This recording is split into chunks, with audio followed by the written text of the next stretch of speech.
Neha Bajaj and welcome to Zoom live show, entertainment का ultimate dose. Bollywood से जुड़ी सभी अपडेट्स, सेलिब्रिटीज के फैशन, फिटनेस और style secrets, you get to see everything on the Zoom live show. And before we begin with top stories of the day, Zoom के YouTube channel को like, share and subscribe करना ना भूलें and do hit the bell icon to never miss an update.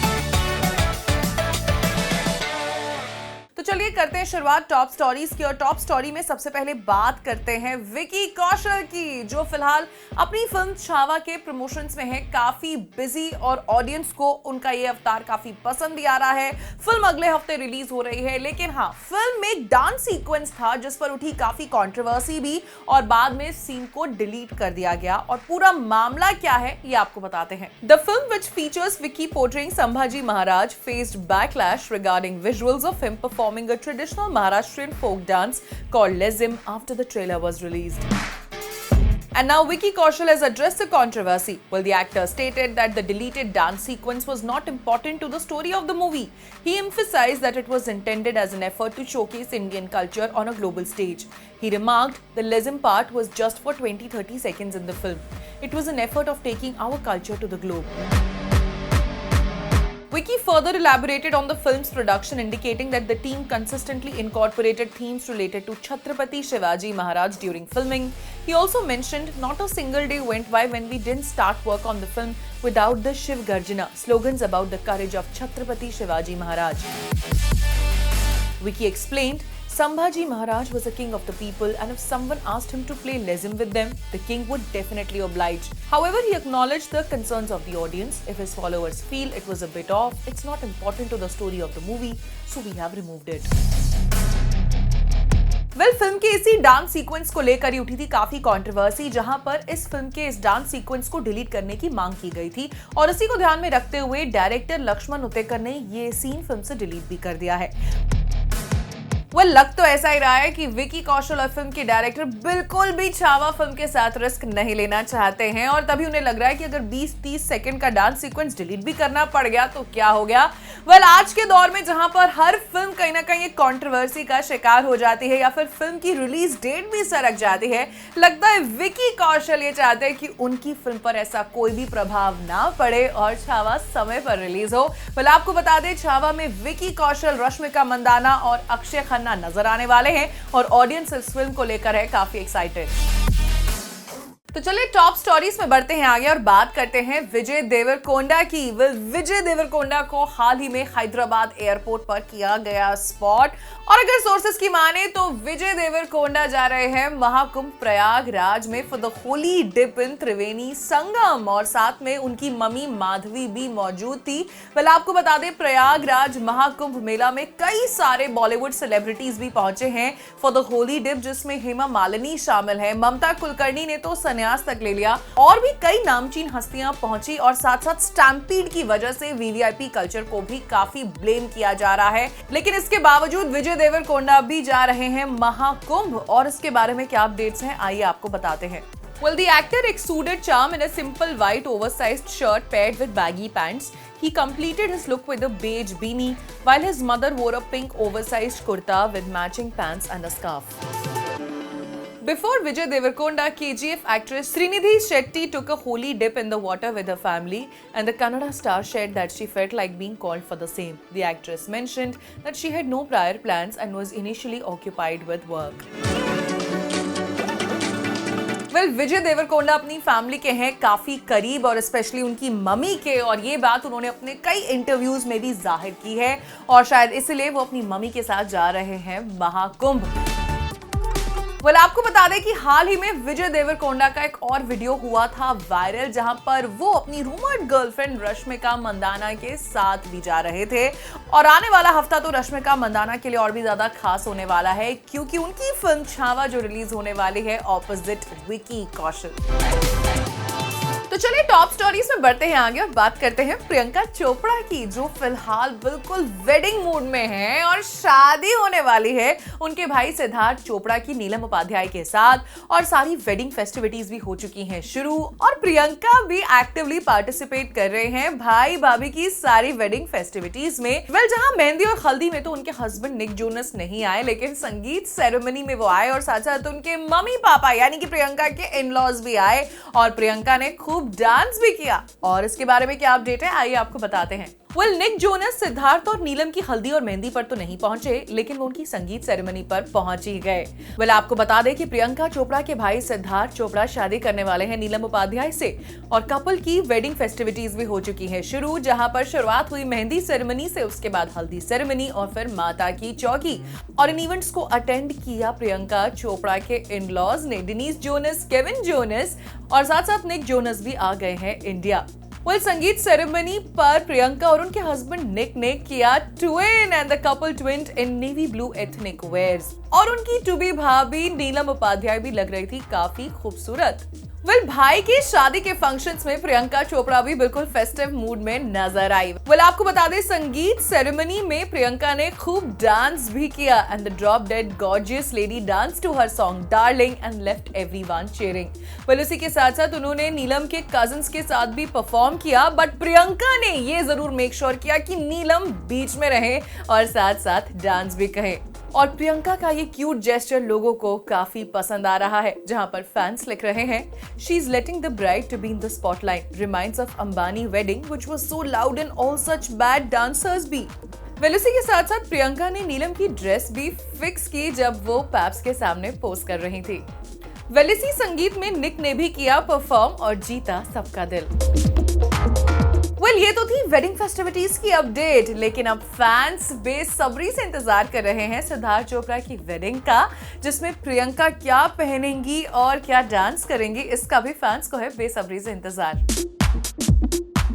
तो चलिए top stories में बढ़ते हैं आगे और बात करते हैं एक्टर सोनू सूद की। सोनू सूद के खिलाफ निकल गया है अरेस्ट वारंट, और वो भी एक फ्रॉड मामले में। वैसे तो सोनू सूद हमेशा से अपनी माचो इमेज के लिए जाने जाते हैं और वो लोगों को काफी हेल्प भी करते हैं, लेकिन जब से ये अरेस्ट वारंट की खबर आई है, उनके फैंस हो गए हैं शॉक। और क्या है ये पूरा मामला, आइए आपको बताते हैं। Sonu Sood faces an arrest warrant issued by a Ludhiana court over an alleged 10 lakh fraud. The actor skipped the summon, prompting judicial action. A court in Punjab's Ludhiana has issued an arrest warrant against Bollywood actor Sonu Sood in connection with an alleged fraud case. The warrant was issued by Ludhiana Judicial Magistrate Ramanpreet Kaur. Rajesh Khanna, a Ludhiana-based lawyer, filed the case involving an alleged 10 lakh fraud. He alleged that Mohit Shukla, the main accused, lured him to invest in a fake Rajika coin. The court summoned Sonu Sood to testify in the case, but the actor skipped the summon. This led to the warrant being issued by Ludhiana Judicial Magistrate Ramanpreet Kaur. और अब इस पूरे मामले में सोनू सूद ने अपनी सफाई भी दे दी है और ये कहा है कि सेलिब्रिटीज हमेशा से सॉफ्ट टारगेट्स बनते हैं। और क्या कहना है सोनू सूद का, आइए आपको बताते हैं। Sonu Sood denied involvement in rupees 10 lakh fraud case after an arrest warrant was issued. He called the report sensationalized, clarified he was just a witness, and vowed legal action against false claims. The Fateh actor took to X handle, formerly Twitter, to issue a clarification calling the reports highly sensationalized. Sonu condemned celebrities becoming a soft target. We need to clarify that the news circulating on social media platforms is highly sensationalized. To put matters straight, we were summoned as a witness by the Honorable Court in a matter pertaining to a third party to which we have no association or affiliation. Our lawyers have responded, and on 10th February 2025, we will give a statement that clarifies our non-involvement in the matter, the actor shared.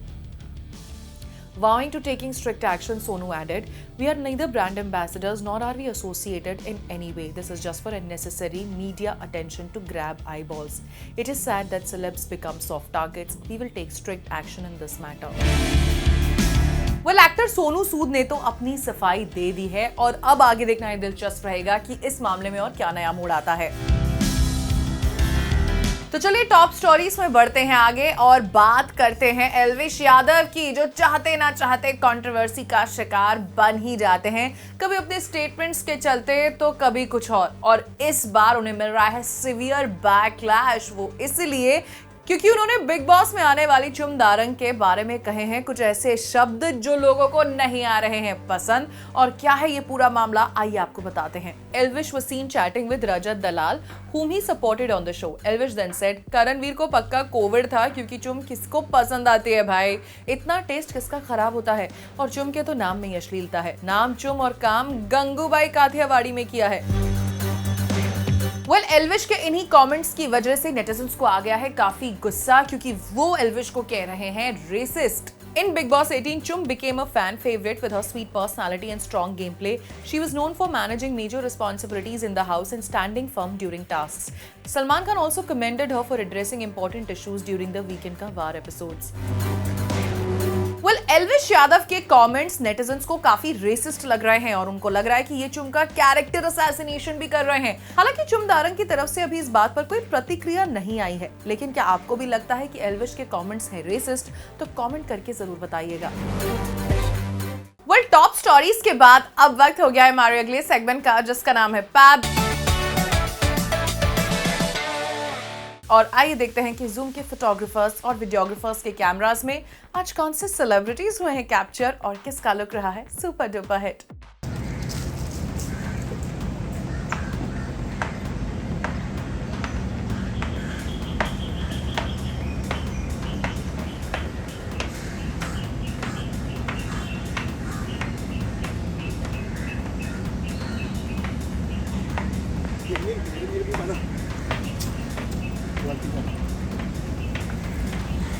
तेरे को देखा उसने?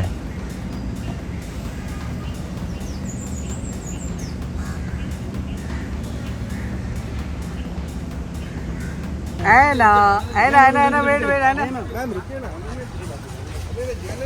अनन्या जी पीछे पीछे इतना भाई। Hello ma'am, morning. Hello Manju wait second ma'am, देखिए। Thank you ma'am.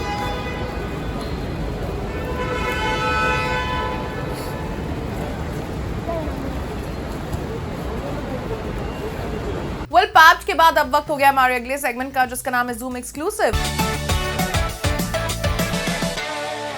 और आज जूम एक्सक्लूसिव में हमारे साथ जुड़ रही है फिल्म धूमधाम की स्टारकास्ट, यानी कि एक्ट्रेस यामी गौतम और एक्टर प्रतीक गांधी, जिन्होंने की हैं हमसे ढेर सारी बातें और अपने दिल के राज भी खोले हैं। Take a look. Hello everybody, I am Rudrani and welcome to Zoom speak easy. शादियाँ धूमधाम से ही होती है, लेकिन धूमधाम का मतलब और डेफिनेशन चेंज भी हो सकता है according to the scenario. I am talking about two very talented actors joining us today, the team Dhoomdham, Yami and Pratik. Thank you for doing this. Thank you. You have changed the meaning of the word. We're supposed to be celebratory in a big way. Today there is so much more connotations after the film, isn't it? Dhoomdham शादी में हमारी वाली ना हो बस किसी की। But like I was telling you all before the camera started rolling, that it's been wonderful to see Yami back in this genre, particularly having the time of your life, and Pratik particularly, because I know you rarely get offered this level of craziness in romance and rom-com genre. So tell me, is playing a character that is as crazy, who's completely opposite to who you are, must have really been interesting for you? Absolutely. This is Koyal is, in no cell of mine I resonate with Koyal. At least the way she is, at least the way she carries herself, or the way she talks, or the way she drives, the way she rides a bike, just the way she is. And I think that is the fun part, no? That is the fun part of being in this business, where people, if someone is taking that punt, Aditya really believes in anti-casting. Yeah. Aditya really believes that someone who doesn't have the perception of a certain kind, the fun is to make that person do that. So that is how I think me and Pratik came in the picture. I have attempted, of course, comedy in Bala, and I thoroughly enjoyed it. Yes. I do not understand why we don't have more female, more characters written for females where we can do comedy. I think that's one of the most fun, one of the most challenging. But if you crack it right, it goes in down the memory lane. So I'm thankful to have got Koyal in every cell of mine now, just as a character, not someone who, not a projection. So I'm really happy. I'm really happy it came my way. I will talk about the monologue. Aditya ne kaha, your director actually had said that it took you about one take to do the whole thing. Yeah. है ना? गालियाँ देने में I'm sure it was not a one take for you, because so Yami, how much practice did that take? I think that's the only, like for him, which part I know must have taken a lot of practice. I don't know now how to word it because I read a heading somewhere. किसी ने लिखा था यामी खुद कहती हैं मैं खुद को शीशे में देख के गालियाँ देती थी. Now that sounds very weird as a headline. that no context, nothing. But वो context of course अंदर article में था. But you know how the headlines go. So I'm really thinking how to word it correctly. But long story short, yes, I do not use cuss words. I'm not comfortable. Anyone around me using cuss words, that's just been me since forever. And but I had many Gali experts on set. And Aditya, just one night before I got this a little anxious. I'm like, Aditya, every time I'm coming to that point, I'm not able to come up with anything, even though I had made my mind I'm going to use some gibberish, I'm going to make up something. He said, no, but you have to, Yami. And he explained for 2 hours, which I know in my head already, because that's why I signed the film. I know it's pivotal to the film, to the character. And then the next day, my director comes, leaving his headphones, taking me aside, Yami, this gibberish is not working, and the fun bit is you saying it with so much conviction, but it's making no sense on camera. Do you want to see your take? I said, no, I don't want to, because I know how I performed. And then poor Prateek is only listening to this, you know, back and forth, and he's like, Yami, आप एक बार दे. Then he's like, Yami, आप एक काम करो ना, मैं ही हूँ गाड़ी में, है ना, और गाड़ी के शीशे ऊपर है, और सिर्फ डायरेक्टर ने हेडसेट पहने और किसी को पता नहीं चलेगा, आप दे दो. Otherwise, so he was my coil for that moment, and I was दे दो खुल के दे दो कुछ नहीं होता. क्योंकि उसके चलते हो क्या रहा था ना, इनको प्रैक्टिस करवाने के लिए जितने लोग आके बोल रहे थे ये बोलिए ना तो और सुननी पड़ रही थी. तो मैंने बोला इससे बेटर तो आप ही बोल दो कि जो है उतना. मैं एंथुजियाज्म देख रही थी, मतलब वो सेट दादा जिनकी प्रॉपर्टी जस्ट पड़ी हुई है, वो उनका ध्यान नहीं, अरे मैडम को गाली सिखानी है, हटे हटो. So I'm like, I had multiple गाली experts from different departments. And then finally, of course, I'm like.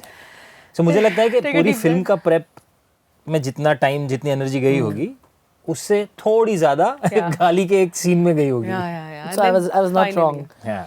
Well, that's it for today. I hope आपको आज के Zoom Live show के सभी segments आए होंगे बेहद पसंद. और इसी के साथ साथ Zoom के YouTube channel को like, share and subscribe करना ना भूलें. And do hit the bell icon to never miss an update. Well, this is me Neha Bajaj signing off, and I'll see you in another episode of Zoom Live show, entertainment का ultimate dose.